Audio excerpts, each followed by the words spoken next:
Does voter fraud exist? I don't know for certain. Are you an expert in voter fraud? No, I'm not. Well, why then is Twitter right now putting purported warnings on virtually any statement about voter fraud? We're simply linking to a broader conversation so that people have more information. No, you're not. You put up a page that says, quote, voter fraud of any kind is exceedingly rare in the United States. That's not linking to a broader conversation. That's taking a disputed policy position. And you're a publisher when you're doing that. You're entitled to take a policy position, but you don't get to pretend you're not a publisher and get a special benefit under Section 230 as a result. That link is pointing to a broader conversation with tweets from publishers and people all around the country. Mr. Dorsey, would the following statement violate Twitter's policies? Quote, absentee ballots remain the largest source of potential voter fraud. I imagine that we would label it so that people can have more context in read through.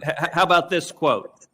Quote, third-party organizations, candidates, and political activists.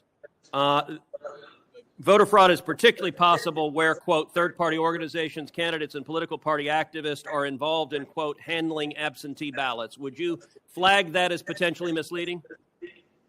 I don't know the specifics of how we might enforce that, but I imagine a lot of these would have a label pointing people to a bigger conversation. Well, you're right. You would label them because you've taken the political position right now that voter fraud doesn't exist. I would note both of those quotes come from the Carter-Baker Commission on Federal Election Reform. That is Democratic President Jimmy Carter and former Secretary of State James Baker. And Twitter's position is essentially voter fraud does not exist. Are you aware that just 2 weeks ago in the state of Texas, a woman was charged with 134 counts of election fraud? Are you aware of that?